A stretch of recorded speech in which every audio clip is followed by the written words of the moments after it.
Hello and welcome to my channel. My name's Faye, I am the Chronic Crafter and I'm a Stampin' Up demonstrator based in the UK. Today I wanted to hop on and show you what you can do with the Perennial Postage Dies. I have had so much fun the last few days playing around with these dies, making various cards, and I wanted to do a tutorial specifically highlighting the square die. So, to get started, I am using some Petunia Pop two-tone 12x12 cardstock. I have got some Granny Apple Green two-tone cardstock, and I have cut 6 postage stamps using the larger square from the Perennial Postage Dies. 6 of those.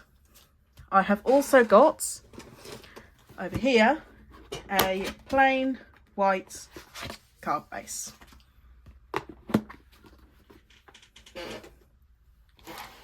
So I really love these Perennial Postage Dies. I've wanted a set of postage stamp dies for ages, so I was super excited when I managed to get these. So I'll just pop them over there for now. I'm also using the Enduring Beauty stamp set. This is no longer available. It was on the Stampin' Up last chance list. It might still be. I will have to check and let you know in the caption. But for this project, you can use any relatively large stamp. I've chosen to use this one because I liked the floral aspect. So it's absolutely gorgeous, this one. But what's really nice about this project is I wanted to show you how you could combine something new, the Perennial Postage Dies, with things that you already have in your craft stash. So any reasonably large stamp would work for that. You will also need a sentiment stamp. I am using the Friends for Life stamp set, and I've chosen to use the Miss You one because it fits really nicely onto my square postage dies. But any sentiment stamp set would be great. Any sentiment you wanted to use would work really well. I also have my Take Your Pick tool from Stampin' Up, which will just be useful to help me hold pieces down as I go through the project. So for this, I will be using my stamping platform. If you have a stamping platform or a large stamp block that is your preference, then that would work great. I am going to take my 6 squares and lay them out on here. Now it is worth saying, if you are in the US, you will likely be using different sized card bases. So because Stampin' Up is an American company, the Perennial Postage Dies are made for American sized cards. So if you were to use this largest one here and the second one and an English sized card base or European sized card base, you will have a lot of white space on either side. So you can trim this down and make it more American size, and it can work quite well. However, because in America their card bases are a little bit smaller, they will not be able to get 3 postage stamps tall onto their card base. So if you are in America, you will either need to get some A4 paper to make your card bases, which is what we have over here, or you will need to use some 12x12 paper to make this card base. If I unfold it, the size of paper you'll need is what we call A5 over here, and it is 21 centimetres long by 14.8.5. So what I do to make my card bases is I get an A4 piece of paper, I score it, cut it in half, and end up with something which is this size. So when you fold it, it's 10.5 by about 14.8.5 centimetres. so I can fit 6 postage dies. So I am arranging those on here. I want to try and space them all as evenly as I can, and I've gone for the darker side of the Granny Apple Green two-tone cardstock, just because I thought, I mean, you could do the lighter one, but I like really deep, rich colours, really bright, so I've gone for the darker side for this.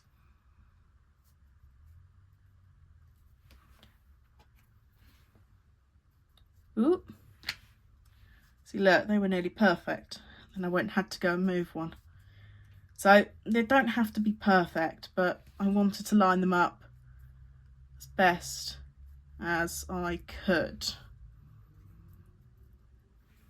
Okay, then I will take my large stamp, and I've got to decide how I want to lay this out across my postage stamp dies. I will be popping my sentiment down here, so I do want to intentionally leave some space, or I could put it, sort of arrange my stamp like that, have my sentiment along the top. It's entirely up to you what you would like to do on your project. So I will pop that down on there. I'm just going to really gently pick it up with my stamping platform. I don't want to press too hard because I don't want the stamp to stick to my panels. Normally, when you're using a stamping platform, you'd use the magnets on the paper. Because I have 6 pieces of paper and they're very small and I'm stamping across them, I'm not doing that in this case. This does also mean that it might be a bit harder to go in for a second impression. So I'm going to take my clear embossing pad and I'm going to ink up my stamp. You want to make sure that your embossing pad is nice and juicy and has enough ink inside. You do not want to use a dry pad.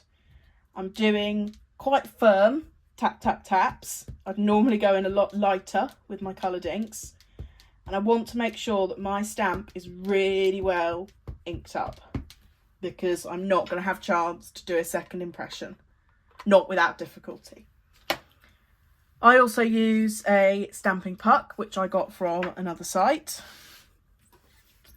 and this helps me to apply the pressure across my stamp rather than having to use my fingers. Some people get on really well with these, other people prefer just to press down potentially with the base of their hand, but I love my stamping puck. So I'm applying quite firm pressure there. I want to make sure I'm getting these leaves at the edges. This is a really beautiful detailed stamp set, so I want to make sure that I'm stamping all of that detail. So I'm going to gently peel this up from here. I'm not going to worry about the fact that one of those is stuck. You will then need some scrap paper to put your embossing pieces onto. For this, I have decided that I will use some gold embossing powder. Stampin' Up do a really nice trio with Wow Embossing, where you can get the silver, the gold and the bronze metallic embossing powders. So if you don't already have these in your stash, that could be a really good option for you. So now I'm going to take each of my postage stamps and I'm going to apply my gold embossing powder.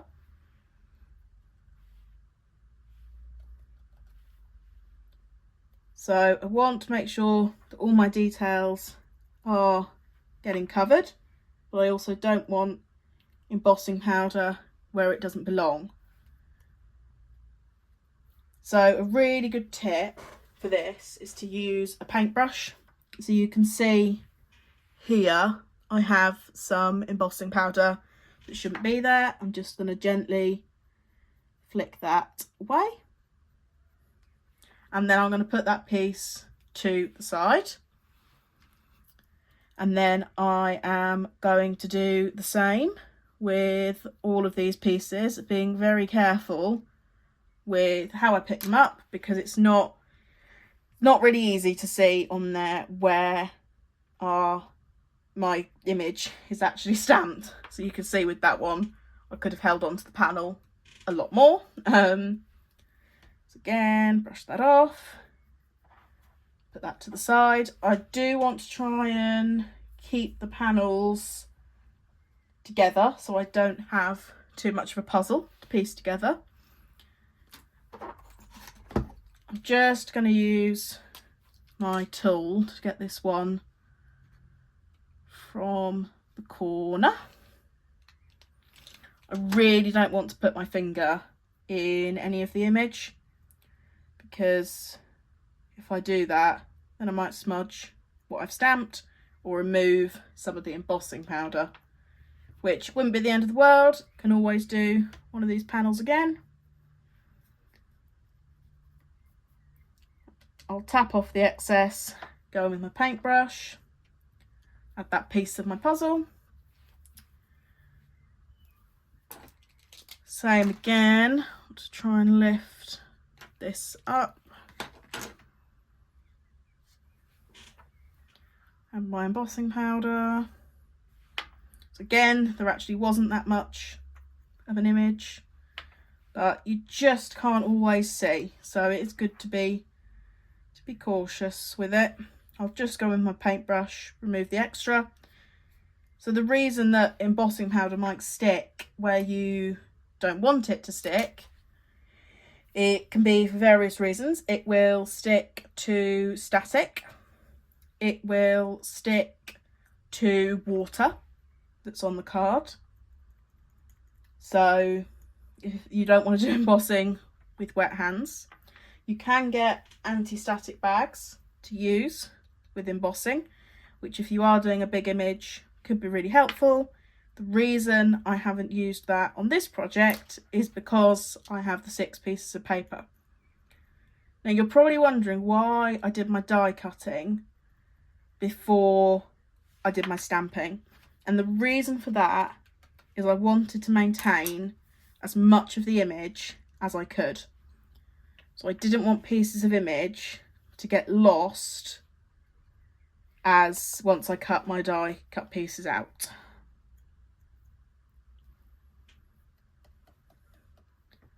So there we've got number 5. There's actually still quite a bit on that. I'm just going to brush off.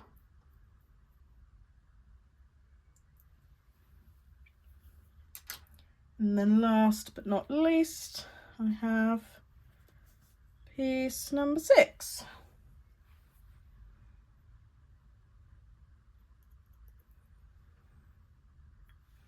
And then the real magic is about to happen. Just tapping off my excess.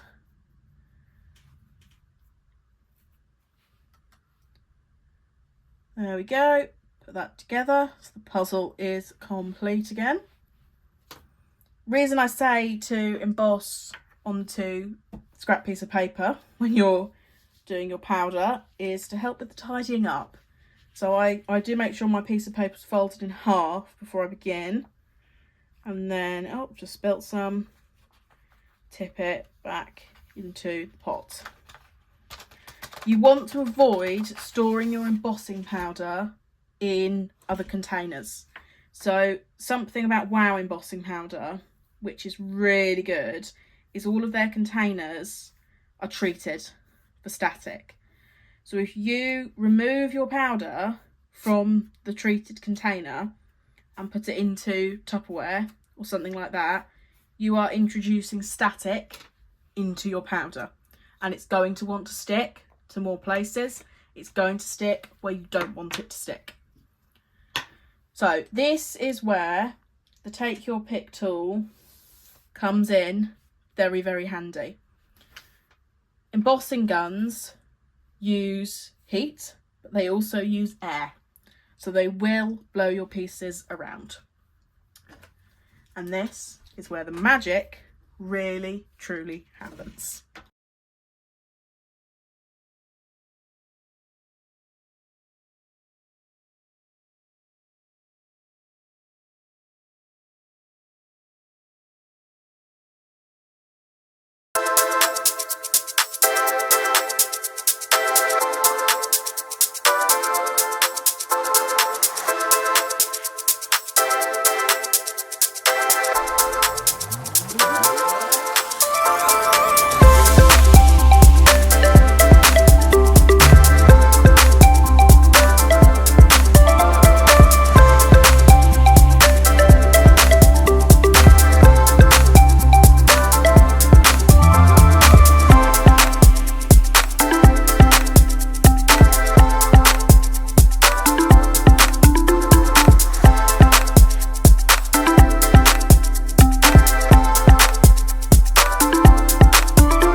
will get hot, and you do not want to have your fingers underneath that heat gun. Otherwise you may burn yourself, which, you know, not ideal, is it? So move that out the way, and now we have 6 beautifully embossed postage stamps. So I've pre-cut my piece of Petunia Pop cardstock to go on my base. This has been cut to 14.5 by 10 centimetres. So if I pop that on there, you can see I'm getting a little bit of the white, but not loads. If you wanted to, you could make your base directly out of Petunia Pop. It would then be a bit darker for somebody to write on the inside. And obviously you would use more of your cardstock. Whereas if you cut panels, you can get 2 panels where you would have made 1 card base. So I often like to do that. Now, when I was working out what to do, I decided that I do want my panels to be pushed up against each other. I don't want to have a space. Didn't want them to be particularly laid out, which is why when they're on here, a little bit of the Petunia Pop will show through, but not too much. I'm going to add my sentiment now, which I've already got prepped on my stamp block. I'm just going to straighten it out a little bit. So, have my sentiment all ready to go. I've got my black ink. I will lightly tap the ink onto my sentiment. Don't stamp directly onto your surface. Pull over some scrap paper. I'm going to use my bottom embossed panel, and I'm just going to stamp that onto there. There we go.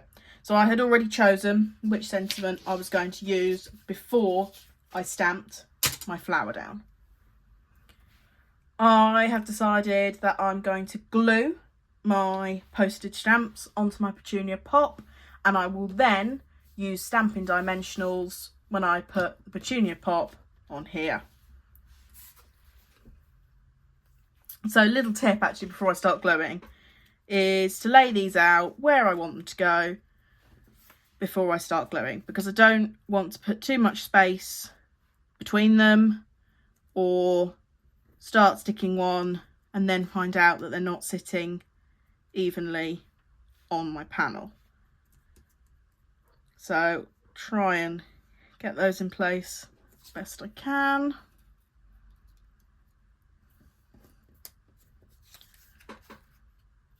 And then I can start to glue them.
Is my panel with the postage stamps. Love the way the embossing powder shines in the light, catches the eye. And then I am going to use my Stampin' Dimensionals self-adhesive foam mounts to put my panel onto my card base. Now these are quite slim ones. I can't actually remember how tall these are, but the reason I really like using the Stampin' Dimensionals compared to other foam pads is because of how easy the backs are to remove. So if you're anything like me and you've been potentially crafting for a while, you will know that the backing on foam pads can be very tricky to remove.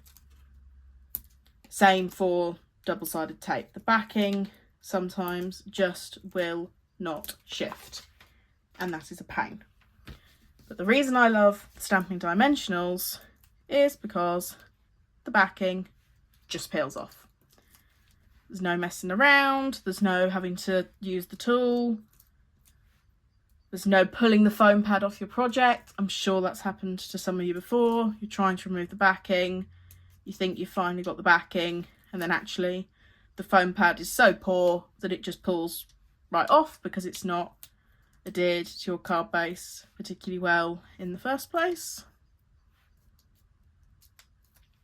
So these just come right off, nice and easy. Takes seconds to remove.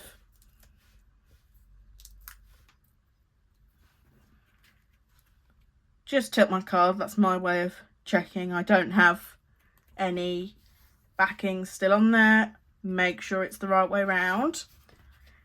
Can be easier to unfold your card base for this, so you don't have it trying to fold on you.